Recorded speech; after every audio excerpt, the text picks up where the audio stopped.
오늘 성경 말씀은 신명기 24장 18절로 22절 말씀입니다. 너는 애굽에서 종 되었던 일과 내 하나님 여호와께서 너를 거기서 속량하신 것을 기억하라. 이러므로 내가 내게 이 일을 행하라 명령하노라. 내가 밭에서 곡식을 벨 때 그 한 뭇을 밭에 잊어버렸거든 다시 가서 가져오지 말고 나그네와 고아와 과부를 위하여 남겨두라. 그리하면 내 하나님 여호와께서 내 손으로 하는 모든 일에 복을 내리시리라. 내가 내 감람나무를 떤 후에 그 가지를 다시 살피지 말고 그 남은 것은 객과 고아와 과부를 위하여 남겨두며 내가 내 포도원의 포도를 딴 후에 그 남은 것을 다시 따지 말고 객과 고아와 과부를 위하여 남겨두라. 너는 애굽 땅에서 종되었던 것을 기억하라. 이러므로 내가 내게 이 일을 행하라 명령하노라. 아멘.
성가대와 오케스트라의 귀한 찬양에 감사합니다. 고맙습니다. 빌리그리암 목사님 설교 가운데 이런 재미난 예어가 하나 있습니다. 지금의 독일이 동독과 서독으로 나누어져 있을 때에 동독의 개 한 마리가 베를린 장벽을 넘어서 정치적 망명을 신청했습니다. 사람들이 이 개를 붙잡고 물어봅니다. 왜 왔니? 먹을 것을 안 주더냐? 라고 묻자 개가 대답합니다. 먹을 것 줍니다. 그럼 잠자리가 없어서 넘어왔더냐? 아닙니다. 잠자리도 줍니다. 근데 왜 죽음을 넘어서 서독으로 넘어온 거냐? 라고 묻자 개가 머뭇거리다가 대답합니다. 동독에서는 마음대로 짖을 수가 없어서 넘어왔다는 겁니다. 자유처럼 소중한 것 없습니다. 흔히들 자유라고 하면 정치적이고 경제적이며 더 나아가 사회적 자유를 말하지만 이것보다 더 소중한 자유가 있다고 한다면 도덕적이고 신앙적 자유일 겁니다. 그러나 가장 무서운 것이 있다면 자유가 무엇인지를 모른다는 것에 있습니다. 자유의 소중함을 모른다는 것은 우리 의식 가운데 벌써 자유를 빼앗겼다는 말일 겁니다. 유용한 물리학자인 아인슈타인은 말하기를 인간의 참된 가치는 그가 어느 정도까지 자기 자신으로부터 벗어나 해방될 수 있느냐와 더불어 자기 자신이 얻은 그 자유와 해방의 의미를 제대로 알고 있느냐에 따라서 인간의 참된 가치가 결정된다고 말합니다. 여러분, 부자라고 해서 성공한 것이 결코 아닙니다. 권력을 얻었다고 해서도 성공한 것이 아닙니다. 문제는 자기 자신으로부터 얼마나 자유하느냐, 그리고 그 자유함을 누리고 사느냐에 따라서 인간의 참된 가치가 있다 할 것입니다. 다른 말로 말하면 내가 참 자유하느냐는 겁니다. 여러분, 자유하신가요? 네, 참 자유를 가지고 사느냐, 그 가치를 알 때에 참된 자유인이라는 겁니다. 교육학자인 헤르바르트라고 하는 사람 말하기를 인간이 추구해야 할 윤리적이며 이상적인 인간상, 즉 참된 자유인으로 삶을 살려고 하면 적어도 몇 가지 것들이 필요하다는 겁니다. 하나는 뭐냐? 내면적 자유입니다. 외적으로부터 오는 자유함보다 내적인 자유함이 소중합니다. 내가 얼마나 자유함을 누리고 있느냐, 특별히 정신적이며 양심적이며 그리고 신앙적 자유를 누리고 있느냐. 여러분, 환경이 중요한 것이 아닙니다. 여건이 중요한 것이 아닙니다.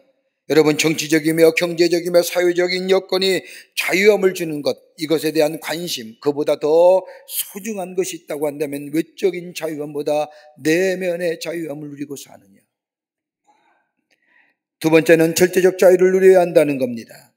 여러분, 자유란 상대적인 것이 아닙니다. 상대적 자유로 한다면 정치적이고 경제적이며 사회적 자유를 얘기합니다. 서로 비교하여 그에 비하여 내 자유가 억압당하고 내 자유가 착취당한다고 생각할 때에 거기에 투쟁과 쟁투가 일어납니다. 여러분, 이건 상대적 자유입니다. 그러나 절대적 자유는 내면적 자유함입니다. 이렇게 하면 사라지고 저렇게 하면 얻어지는 자유가 아닙니다. 가난하든지 부하든지 건강하든지 병하든지 심령이 항상 자유롭습니다. 내가 어느 여건에 있든지 자유함을 누리는 수 있는 삶.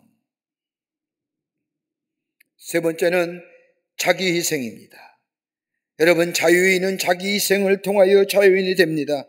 여러분, 주면 자유인입니다. 그러나 받으면 노예입니다.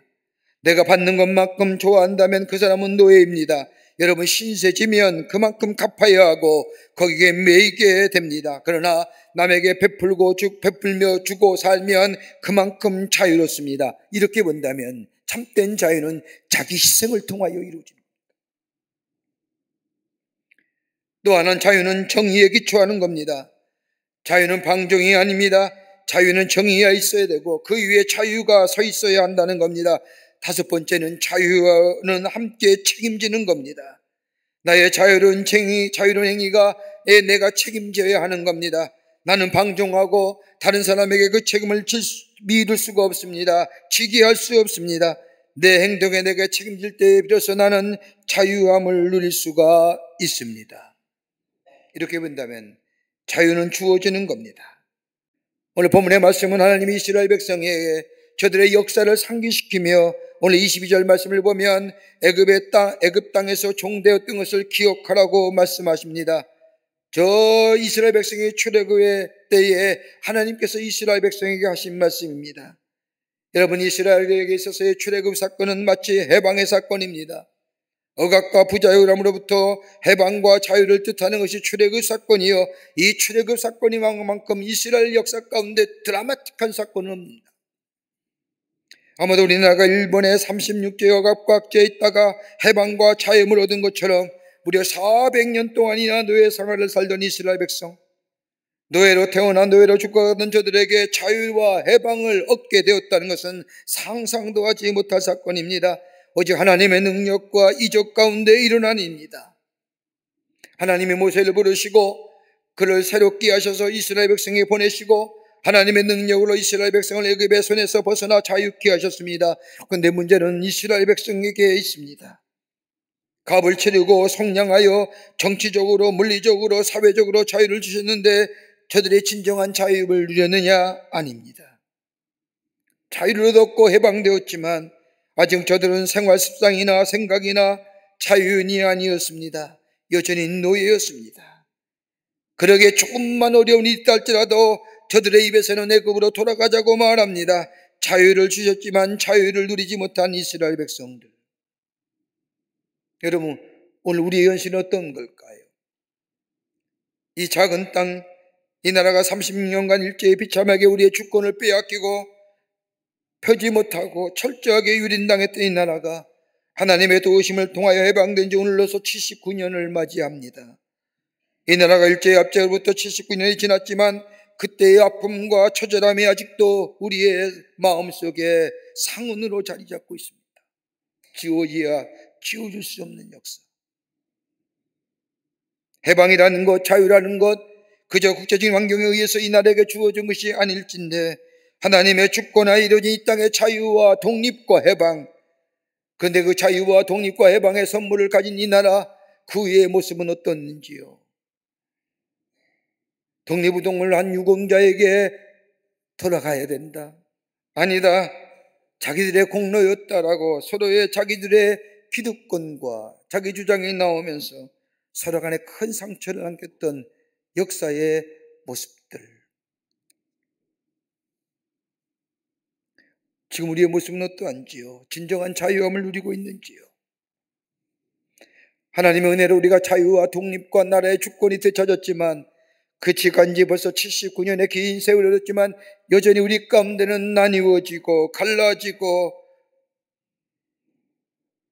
정쟁과 나눔과 다툼과 분열이 일상화된 이 나라의 이 백성의 모습들, 정녕 우리가 자유함을 누리고 있는지요? 오늘 이 나라가 일제의 압제에서 자유함을 얻은 지 79주년이 되는 광복절 기념주일, 진정 자유함의 본성이 어디 있는지, 오늘 우리 주님은 다시금 굳게서 종의 멍에를 매지 말라고 말씀하시는데 정녕 종의 멍에를 매지 말라는 것이 무슨 말씀인지 오늘 본문의 말씀을 통해서 함께 말씀을 나누며 은혜 받기를 원합니다. 첫째는 과거에 매지 말라는 겁니다. 과거에 매지 말라, 그러나 과거를 잊지 말라는 겁니다. 오늘 본문의 말씀을 보면 너희 종 되었던 것을 기억하라고 말씀합니다. 다른 말로 표현하자면 과거에 매지 말라는 겁니다. 그러나 과거에 잊지 말라는 말씀입니다. 노예의 근성에 매이지 말라는 겁니다. 과거의 노예의 애의 생활로 인하여 비참했던 것을 잊지 말라는 겁니다. 여러분, 구약 성경의 민수기의 말씀은 이스라엘 백성의 저 광야의 40년의 그 생활을 기록한 말씀이 민수기의 말씀입니다. 여러분, 민수기의 말씀을 가만히 읽어보면 얼마나 저들이 광야의 생활에 많은 원망과 불평을 늘어놓았는지, 광야의 생활에 중얼거렸다 해서 민수기의 말씀을 일명 별명의 책이 뭐냐? 중얼거린 책이라고 붙였습니다. 이스라엘 백성이 40년의 광야 생활에 저들이 한 원망과 불평은 딱 하나, 그때가 좋았지라는 겁니다. 저 노예 생활을 회상하고 노예로 돌아가고 싶다는 겁니다. 그러면서 저들은 하나님 앞에 크게 범죄합니다. 이런 이스라엘 백성의 죄에 대하여 하나님은 진노하며 저들의 출애굽의 일세기를 다 광야에서 죽게 합니다. 이 사건을 가지고 사도 바울은 고린도후전서 10장 말씀에 왜 이스라엘 백성이 다 광야에서 죽었느냐, 딱 한 가지, 저들의 지은 죄는 원망의 죄라는 겁니다. 여러분, 원망과 불평 왜 하시는지 아십니까? 한 심리학자가 원망과 불평하는 사람의 이유를 조사해봤더니 몇 가지의 이유가 있더라는 겁니다. 하나는 뭐예요? 지금의 삶에 만족함이 없을 때 원망하고 불평합니다. 가만 보십시오. 지금의 삶에 만족하며 사는 사람에게는 원망과 불평이 없고 감사가 있습니다. 감격이 있습니다. 그러나 지금의 삶에 불만족하면 뭐예요? 원망과 불평을 하며 그때가 좋았지. 여러분, 우리 주변에 과거를 회상하며 그때가 좋았지라고 얘기하는 사람 가만히 보십시오. 지금의 삶에 만족함이 없습니다. 정녕 과거가 좋습니까? 한번 물어보겠습니다. 옛날이 좋습니까? 지금이 좋습니까? 할렐루야입니다. 지금이 좋은 겁니다. 근데 과거 회상하세요? 다분히 지금의 삶에 만족하면. 또 하나 있다가면 미래가 불투명할 때에 원망하고 불평합니다. 여러분, 미래가 확실하면 지금의 어려움 얼마든지 견딜 수 있습니다. 지금의 부족함 얼마든지 참고 견딜 수가 있습니다. 미래가 확실하면. 여러분, 우리가 구원받았다는 게 뭘까요? 예수 그리스도의 십자가의 은혜로 우리 구원받았습니다. 구원받았을 뿐만 아니라 하나님의 자녀가 되며 이 땅에 하나님의 사람으로 살아갑니다. 그리고 우리가 죽으면 어디 가요? 영원한 삶을 누리는 저 천국에 갑니다. 믿으십니까? 이거 믿어야 합니다. 이럴 때에 죽음이 두렵지 않습니다. 여러분, 미래가 불투명하면 원망하고 불평하고 삽니다. 미래가 확실하면 지금의 어려움을 얼마든지 이길 수 있습니다. 또 하나 또한 내 믿음이 없기에 원망하는 겁니다. 여러분, 이스라엘 백성을 보십시오. 하나님의 말씀에 대한 믿음이 없으니 지금의 부족함만을 봅니다. 믿음이 있으면 하나님의 말씀을 가슴에 품습니다. 그리고 그 말씀을 믿고 나아갑니다. 오늘 이스라엘 백성은 하나님에 대한 믿음이 없기에, 말씀에 대한 믿음이 부족하기에 입을 열 때마다 원망과 불평이 쏟아집니다. 하나님에 대해 원망하며 모세에 대하여 원망합니다. 여러분, 원망하는 자는 노예입니다. 그러나 어떤 상황 속에서 감사할 수 있는 사람이 있다고 한다면 그 사람은 자유인입니다. 여러분, 노예의 근성에서 벗어날 수 있는 참된 자유인의 척도는 뭐냐? 감사합니다. 그 삶 속에 얼마나 많은 감사가 나오느냐. 그러게 하나님은 이스라엘 백성에게 행하여 너희가 진정 자유인이냐? 그러면 감사하는 자가 되라. 그러기 위해서는 너희가 종되었던 것을 기억하라는 겁니다. 지금의 자유와 지금의 모습이 얼마나 소중하고 얼마나 귀한 것을 기억하며 감사할 때에 진정한 자유인의 삶을 살아갈 수 있다는 겁니다. 제가 읽은 책 가운데 아직도 기억나는, 제가 학교 때 다닐 때 읽었던 책 가운데, 왜 우리나라에 아직도 식민지적인 사관이, 식민지적인 문화가 깊이 뿌리내려 있는데 왜 청산되지 못하느냐? 그러면서 우리 안에 아직도 청산되지 못한 식민지의 문화에 대해서 이야기하는 책을 읽은 적이 있어요. 써놓은 책을 읽은 적이 있어요. 그분이 그런 얘기합니다. 우리의 문화나 우리의 삶 가운데 아직도 식민지 문화가 깊게 뿌리내는데 그 첫 번째가 뭐냐? 탈법주의라는 겁니다. 여러분, 독립한 나라의 사람들은 언제나 자기 신과 자기 나라의 법을 지키는 것을 당연한 의무로 여깁니다. 여러분, 거기에 나라의 자존심이 있는 겁니다. 법 지키는 게 대단한 거라고요? 지극히 당연한 겁니다. 법을 안 지키는 것이 문제입니다. 여러분, 식민지상은 탈법주의가 성립합니다. 왜요? 법은 나를 지배하는 나라의 사람이 세운 거지 내가 세운 게 아니라는 거예요. 나라의 자존심이 없는 거예요. 또 하나 또 한다면 숙명론적인 세계관입니다. 나라를 빼앗고 있을 때에 우리는 개인적으로 무엇을 해봐도 아무 일이 되는 일이 없었습니다. 그러기에 젊은 사람들이 일제하에서 모이면 술을 한잔 마시고 부른 노래가 뭡니까? 이 풍진 세상을 만났으니 우리의 희망이 무엇이냐? 여러분, 숙명론적인 세계관이 가져다니는 게 뭐예요? 삶의 무책임성이에요. 삶의 책임적인 존재를 못 살아가요. 무책임해하지요. 남의 원망하지요. 또 하나 우리 안에 식민지의 문화가 관료주의입니다. 여러분, 관료주의가 가져다주는 병폐가 뭐예요? 수동적입니다. 자발적으로 하는 일이 없습니다. 남에게 끌려다닙니다. 그저 명령에만 따르고 지시하기 전에는 움직이지 않습니다. 그러기에 공동체마다 뭐예요? 역동적이고 창의적이고 다이나믹한 것이 뭐예요? 능동적이고 자발적으로 적극적으로 하자는 거예요. 한번 보세요. 시켜야만 하는 거예요. 시키지 않으면 일 안 해요. 그래서 뭐 철밥통 뭐 이런 얘기가 하는 거죠. 또 하나 있다고 한다면 자포자기입니다. 여러분, 일본 사람들이 우리나라에 침략해 왔을 때 어떻게 하면 이 나라의 사람들을 식민지의 사람으로 계속해서 자기 자신들의 지배하에 둘까 하여 만든 것이 두 가지가 있답니다. 하나는 뭐냐? 유각입니다. 용서하십시오. 표현이 좀 그렇습니다. 집창천입니다. 또 하나 있다고 한다면 뭐예요? 술문화입니다. 동네마다 술집을 만들었습니다. 여러분, 그때 생긴 잘못된 술문화가 술잔 돌리기입니다. 여러분, 우리나라 얼마나 술 많이 마십니까? 애지간히 마십니다. 화가 나도 한 잔, 속이 상해도 한 잔, 기쁜 일이 있어도 한 잔, 슬픈 일이 있어도 한 잔, 대화하자고 하면서 한 잔.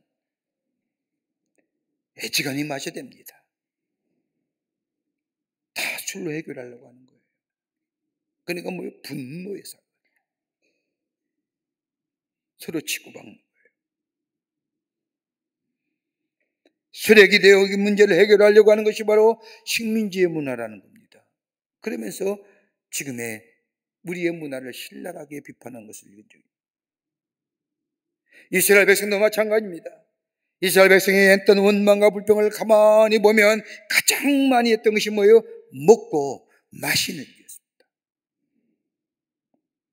하나님과의 관계의 생각보다는 하나님의 주시는 약속의 말씀을 그것을 생각하고 기대하기보다는 눈에 보이는 것에 대한 부족함, 먹고 마시는 것에 대한 부족함, 그러기에 저들의 입에서 열 때마다 애굽이 좋았는데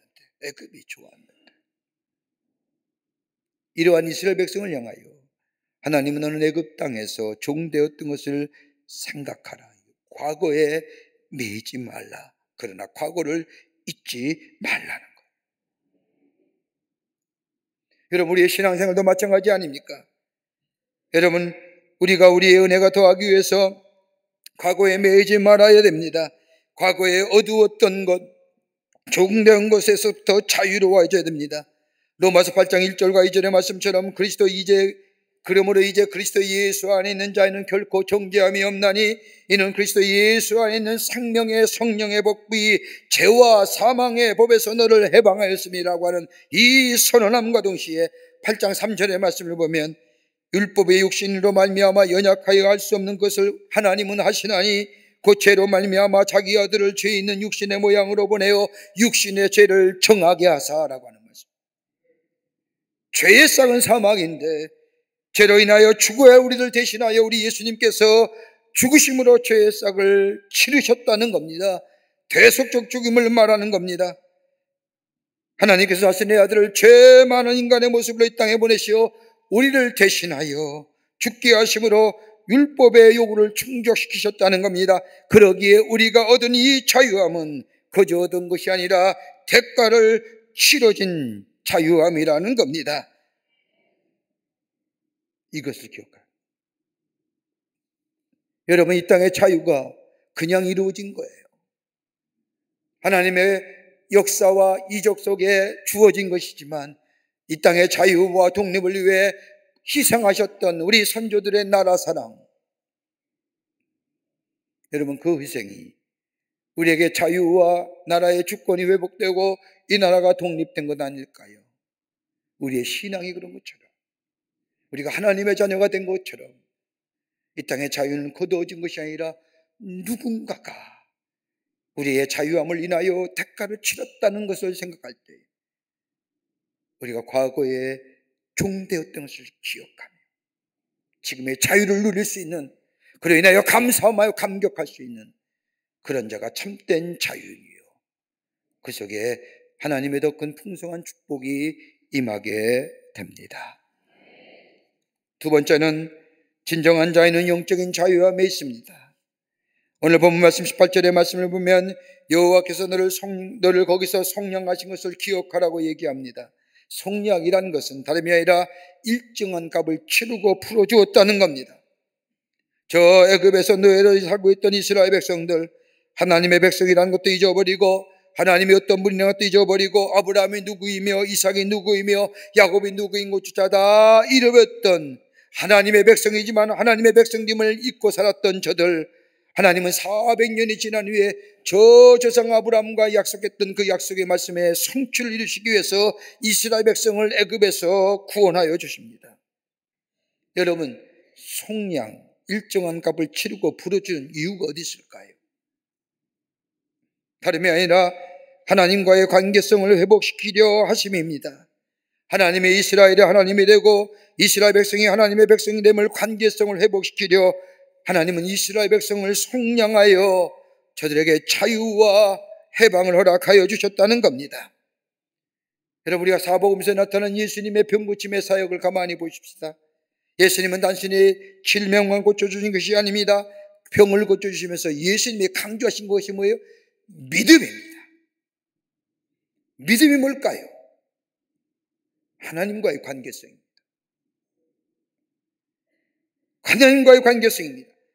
우리가 치유되고 회복되었다, 믿음이 새로워졌다는 것은 하나님의 관계성이 회복되고 치유되고 새로워졌다는 겁니다.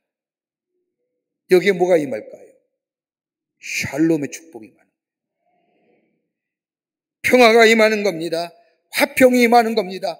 평화 속에 자유함이 있습니다. 여러분, 가만 보십시오. 하나님을 잘 믿는 사람이 하나님을 떠나서 산다고 하십시다. 하나님을 믿으면 하라는 것도 많고 하지 말라는 것도 많으니 나는 자유로운 인생을 살기를 원해 라고 해서 하나님을 떠나 산다고 합시다. 여러분, 하나님을 떠나는 순간 여러분, 그 자유가 진정한 자유일까요?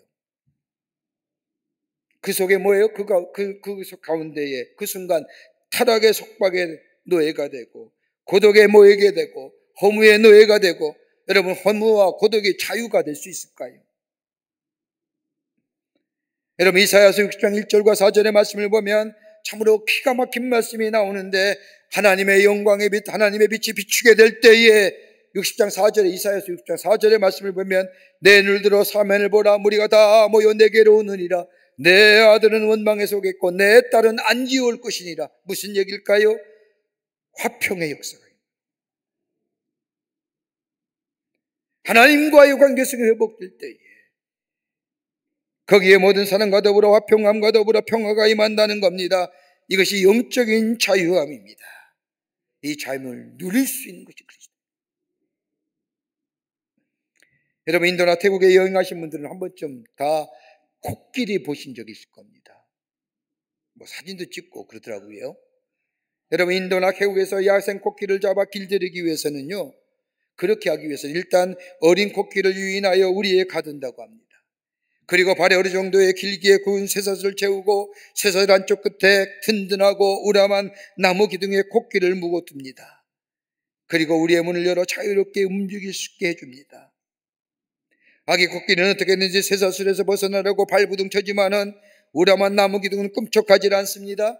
아기 코끼리는 발부둥치기를 반복하면서 쇠사슬에서 벗어나는 것이 불가능하다는 사실을 깨닫게 됩니다. 어느 정도의 시간이 지나고 그 코끼리는 다리가 묶인 쇠사슬이 팽팽해지기만 하면 아하, 이제 더 이상 못 가는구나. 이런 과정을 거치면서 코끼리는 이른바 후천적 무력감을 학습하게 되고 사슬의 길이를 넘어서는 행동을 포기한답니다. 이렇게 자란 코끼리는 어른이 되어도 도망가질 생각을 하지 않습니다. 풀어주어도 도망가진 않습니다. 다 성장한 코끼리는 쇠사슬이 아니라 가느다란 밧줄로 작은 나무에 묶어놔도 도망가지를 못합니다. 왜요? 그들의 머릿속엔 각인된 것이 있습니다. 도망쳐봤자 소용없어. 후천적으로 학습된 무력감, 제한된 반경의 원리, 노예가 된 거죠. 인간의 그 욱중한 코끼리가 재롱덩어리가 된 겁니다. 여러분, 인간에게서 가장 비참하고 무서운 것이 하나님이 아니라 죄의 상태에 놓여 있다는 겁니다. 죄의 노예만큼 비참하고 참혹한 것은 없습니다. 요한복음 8장 34절의 말씀을 보면 죄를 범하는 자마다 죄의 종이니라. 여러분, 육체의 가난의 노예는 의식하면서, 육체의 질병에 대해서는 의식하면서, 정치적인 억압이나 사회적인 억압에 대해서는 극명하게 의식하며 거기에 투쟁하면서도 죄의 노예대가 되었다는 사실은 까맣게 모르고 사는 인생. 여러분, 이것처럼 무서운 것이 없습니다. 하나님이 이스라엘 백성을 애굽의 종살이에서 자유와 해방을 주신 것은 새로운 하나님과의 관계성을 회복시키기 위한 하나님의 계획이요, 완전한 자유인이 되기 위한 것. 여러분, 죄에서 자유케 될 때에 거기에 평화가 임합니다. 이러한 죄에서 자유함을 누리는 인생, 예수 그리스도가 우리 안에 계실 때에 참된 자유함을 누리게 됩니다. 그러게 로마서 8장 1절의 말씀을 보면, 그러므로 이제 그리스도 예수 안에 있는 자에게는 결코 정죄함이 없답니다. 정죄함이 없다고 말씀합니다. 정죄함이 없다고 선언합니다. 정죄함이 없다고 하는 말은 헬라어로 카타크리마라고 얘기하는데, 카타크리마는 정죄한다. 그 앞에 우를 붙이게 될 때에 무죄를 선언한다는 겁니다. 근데 누구 안에서요? 예수 그리스도 안에서, 엔 크리스토스. 여러분, 그리스도 안이라고 하는, 인 크라이스트라고 하는 것은 다 굉장히 신비로운 말입니다. 예수 안에 있다는 것은 생명적 관계를 말합니다. 하나님과 예수와 나와의 맺은 새로운 영적인 관계, 하나님의 은혜 안에서 맺어진 이 생명적 관계, 이런 관계를 맺은 자에게 정죄함이 없다는 건데 무슨 얘기예요? 자유인으로 살게 하십니다. 그러게 그리스도는 뭐예요? 자유인이에요. 이 자유를 누릴 수 있는 자, 영적인 자유를 누릴 수 있는 자, 여기에 샬롬의 축복이 임하게 됩니다. 그러기에 내게 주는 평화는 세상에 주는 평화와 다르다는 이유가 여기 있는 거예요. 이 평화를. 끝으로 참된 자유에는 사랑이 동반됩니다. 오늘 신명기 24장 19절 말씀을 보면 앞에 있는 말씀과는 전혀 다른 말씀으로 우리에게 말씀하십니다. 세 가지 것이지요. 자유인의 삶이 무엇이냐? 내가 밭에서 곡식을 벨 때에 그 한 뭇을 밭에 잊어버렸거든 다시 가서 가져오지 말고 나그네와 고아와 가부를 위하여 남겨두라. 그리고 두 번째 와서 내가 내 감람나무를 떤 후에 그 가지를 다시 살피지 말고 그 남은 것은 객과 고아와 가부를 위하여 남겨두라. 내가 포도원에서 포도를 딴 후에 그 남은 것을 다시 따지 말고 객과 고아와 가부를 위하여 남겨두라. 가난한 사람을 기억하라. 너가 옛날에 가난하지 않았느냐는 거예요. 너희가 영적으로나 너희가 삶의 노예되었을 때에 얼마나 너희 인생이 가난했느냐? 하나님의 은혜로 너희가 가난해서 부임을 당했고 가난해서 자유케 되고 내 영적인 자유함을 그렇다고 한다면 가난한 사람을 생각하죠. 가난한 사람들을 기억하라는 것은 지난날 너희가 과부와 객과 고아처럼 살았던 때를 기억하라는 겁니다. 하나님의 은혜가 너희 가운데 임하였던 때를 기억하라는 겁니다. 그리고 그 은혜를 나누라는 겁니다. 받은 은혜를 다른 사람과 나누게 될 때에 거기에 진정한 자유가 임하게 되고요. 거기에 뭐예요? 샬롬의 축복이 임하는 거예요. 평화가 임하는 거예요. 여러분, 이기적인 것을 벗어날 줄 알아야 됩니다. 다른 사람을 살필 줄 아는 것이 자유의 첫걸음입니다. 다른 사람이 어떻게든 상관없다고 생각하는 사람은 진정한 자유를 누릴 수 있는 사람이 아닙니다. 어려울 때 다른 사람에게 베풀 줄 아는 사람, 줄 줄 아는 사람, 나눌 줄 아는 사람, 여기가 진정한 자유. 이 안에 뭐예요? 평화가 임한다는 겁니다. 매트 팍스라고 하는 영국의 성공신학자가 현대인에게 있어서 삶의 무의미성을 가져다는 것이 세 가지가 있다는 겁니다. 하나는 뭐냐? 굳은 마음, 강팍한 마음. 이런 사람들은 다른 사람의 말을 듣지 않는 사람입니다. 자기 편견과 자기 아집에 곧 사로잡혀 다른 사람을 받아들이거나 용납하지 않는 사람, 여기 삶의 무의미성을 가진 자. 또 하나 자기 사랑입니다. 자기 사랑에 집착하는 사람, 삶의 무의미한 사람입니다. 여러분, 이기적인 삶의 모습을 얘기하죠. 에고이즘이야. 여러분, 내가 나를 사랑한다는 것이 사랑한다고 말할 수 있을까요? 여러분, 사랑은 상호성이에요. 내가 나를 사랑하는 건 다 사랑해요. 근데 여기 열매가 있을까요? 내가 다른 사람을 사랑하며 그 사람의 사랑을 받고 그 사람의 사랑을 나누며 내가 사랑을 줄 때 거기에 무슨 열매가 맺어지는 거예요. 이웃을 사랑하고 나를 사랑하게 되는 겁니다. 다른 사람을 행복하고야 내가 비로소 행복한 겁니다. 자기 사랑은 집착하는 만큼 하는 사람만큼 불행한 일이 없습니다. 또 하나 있다고 한다면 무감각한 겁니다. 아무 감동 없는 겁니다. 기쁜 일이 있어도 슬픈 일이 있어도 여러분, 기쁨이 있으면 감사와 감격이 있고 웃음이 있고 슬픔이 있으면 울음이 있고 안타까움이 있고, 이것 때문에 삶에 무의미하다는 겁니다. 오늘 성경의 말씀은 우리 하나님 우리에게 말씀을 통하여 너희가 진정 자유인이냐, 자유를 누리고 사느냐, 그렇다고 한다면 너희가 이웃을 돌보며 사느냐, 나누며 사느냐. 오늘 본문의 말씀은 가난한 사람을 돌보라는 겁니다. 많이 추수하여 얼마만큼 남겨주라, 아니 절말을 주라고 말씀하는 것이 아닙니다. 최소한 이만큼이라도 가난한 사람을 위하여, 가난함이 없는 사람을 기억하라는 겁니다. 보리 벨 때에 이삭을 남겨두고 포도 딸 때에 싹쓸이로 따지 말고, 감람나무의 열매를 딴 후에 혹시나 아직도 나무에 열매가 맺었는가 뒤돌아보지 말고, 이런 자비한 마음 가질 때에 비로소 너는 자유롭다는 거예요. 오늘 우리나라가 일제압제에 있었던 민족의 주권과 나라의 독립을 빼앗긴 지에서 자유롭게 해방된 지 79주년이 됩니다. 진정 우리가 자유를 누리고 있는지요? 자유롭지만 우리 안에 진정 내적 자유가 있는지요? 절대적 자유가 있는지요? 그리고 나눌수록 그 자유를 통한 우리 안에 평화가 있는지. 오늘 이런 자유는 그저 우리에게 주어진 자유가 아니라 하나님의 특별한 은혜 가운데 우리에게 주신 은혜예요. 더 나아가 이 땅의 자유를 위하여, 나라의 독립과 주권을 위하여 수고하셨던 우리 선조들의 희생이 오늘 이 자유함을 우리가 누리게 되는 줄 압니다. 그렇다고 한다면 이 자유를 통하여 우리에게 평화가 임하여야 됩니다. 어떻게 해요? 나누는 겁니다. 주는 겁니다. 섬기는 겁니다. 그럴 때 우리 안에 이 자유가 우리 안에 진정 샬롬의 축복으로 임하게 되는 줄 믿습니다.